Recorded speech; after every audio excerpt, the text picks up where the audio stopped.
Assalamualaikum warahmatullahi wabarakatuh. Saya Jihan Talita Huwaida. Baiklah, di sini saya akan menjelaskan permainan bola voli.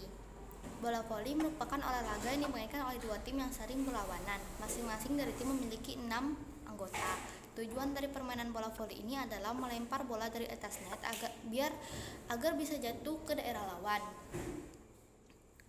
1. Menganalisis strategi dan taktik dalam permainan bola voli. Taktik adalah suatu cara yang digunakan dalam pertandingan untuk mencari kemenangan secara sportif. Taktik penyerangan dapat diartikan tentang suatu cara atau siasat yang dilakukan untuk mengungguli lawan saat pertandingan. Dalam permainan bola voli, taktik penyerangan berarti suatu cara yang diterapkan agar dapat mematikan bola di daerah lawan, sesuai dengan peraturan permainan. Pola penyerangan. Dalam permainan bola voli, menyerang lebih sering dengan pukulan smash, karena gerakan ini merupakan gerakan yang sangat jitu dalam mematikan lawan. Ada 4 jenis smash, yaitu frontal smash, smash depan, frontal smash dengan twist, smash dengan memutar, smash dari pergelangan tangan, dan dome smash pura-pura. Berhasil atau tidaknya suatu penyerangan yang dilakukan oleh smasher bergantung pada umpan yang diberikan oleh setter, pengumpan. Selain itu, dalam melakukan smash ada 4 tahap gerakan yang harus diperhatikan, antara lain tahap pertama run up, lari menghampiri, tahap kedua take off, melompat, tahap ketiga hit, memukul, tahap keempat landing mendarat. Agar posisi penyerangan lebih terkonsep, maka diterapkan beberapa pola penyerangan, yaitu sebagai berikut. Teknik 4SM 2SU, artinya teknik ini menggunakan 4 smasher dan 2 setuper. Sistem 4SM 1SU dan 1U, yaitu dalam teknik ini menggunakan 4 orang smasher, 1 setuper dan 1 universaler. Sistem penyerangan 5SM dan 1SU, yaitu 5 orang smasher dan 1 setuper. Sistem penyerangan ditinjau dari posisi tempatnya penyerangan. Dapat dibagi menjadi sebagai berikut. Sistem penyerangan dari tipe, yaitu posisi 2 dan 4. Sistem penyerangan dari tengah, posisi 3. Sistem penyerangan kombinasi tepi dan tengah, posisi 2, 3, dan 4. 2. Melindungi penyerang atau cover. Cover adalah suatu proses serangan dari pemain penyerang yang melambung kembali dari blok. Pihak lawan harus diterima oleh pemain seraguna yang bersama-sama telah mempersiapkan diri untuk membela dan membentuk pertahanan. Tujuan dari melindungi penyerang adalah melindungi seluruh lapangan terhadap segala bola yang dilambungkan kembali dari blok pihak lawan. B. Analisis strategi dan taktik pertahanan dalam bola voli.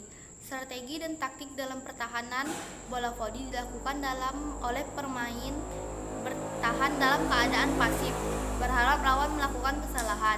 Prinsip dari pola pertahanan dalam permainan bola voli adalah dengan bertahan yang baik, rugunya akan dapat menyerang. Pertahanan dapat dibagi menjadi 3. Pertahanan di atas net, blocking, pertahanan daerah tengah, dan pertahanan daerah lapangan. 1. Pola bendungan. Pertahanan dengan pola bendungan dalam bola voli mencakup 2 aspek, yaitu menerima smash lawan dan membendung bola dengan blok. Taktik membendung blok. Blok dalam permainan bola voli adalah gerakan menghadang serangan lawan di dekat net dengan cara melompat ke atas sambil meluruskan kedua tangan ke atas. Blok sering digunakan dalam permainan bola voli adalah bendungan 1 pemain, 2 pemain, dan 3 pemain. 2. Merancang strategi dan taktik dalam penyerangan bola voli. Aktivitas pembelajaran dalam merancang strategi dan taktik dalam permainan voli dapat dilakukan dengan permainan 4 lawan 5, di mana penyerang berjumlah 5 orang dan pemain bertahan berjumlah 4 orang. Lakukanlah bergantian posisi sehingga setiap siswa mendapat kesempatan menjadi penyerang dan pemain bertahan. Lakukan permainan ini dengan sungguh-sungguh dan menerapkan nilai sportivitas, kerjasama, toleransi, dan disiplin. B. Rancangan strategi taktik pertahanan dalam bola voli. Aktivitas pembelajaran dan taktik pertahanan dalam permainan bola voli dapat dilakukan dengan permainan 5 lawan 3 dan terdiri dari 5 orang pemain bertahan dan 3 orang penyerang. Blok dengan satu pemain digunakan jika lawan memainkan penyerangan yang sangat cepat, cermat, dan kuat, sehingga pihak bertahan tidak mempunyai kesempatan sama sekali untuk membantu teman melakukan blok. Blok dua pemain digunakan jika lawan memainkan penyerangan dengan ketepatan sasaran. Sedangkan blok tiga pemain digunakan jika menghadapi lawan yang tangguh, memainkan penyerangan dengan smash-smash yang tajam, keras, menukik, sehingga diharapkan dengan adanya blok yang banyak penyerangan yang dapat digagalkan. Yang ketiga, evaluasi taktik dan strategi penyerangan dan pertahanan dalam bola voli. Setelah menganalisis keterampilan gerak dalam permainan bola voli melalui rancangan strategi dan taktik untuk memenangkan sebuah permainan, selanjutnya adalah mengevaluasi strategi, taktik, penyerangan, dan pertahanannya. Cara mengevaluasi pertahanan dalam permainan bola voli ini dengan melakukan penilaian penampilan bermain diri sendiri dan teman dalam menerapkan taktik dan strategi penyerangan yang dilakukan saat melakukan permainan. Sekian penjelasan permainan bola voli dari saya. Apabila ada kesalahan saya mohon maaf. Wassalamualaikum warahmatullahi wabarakatuh.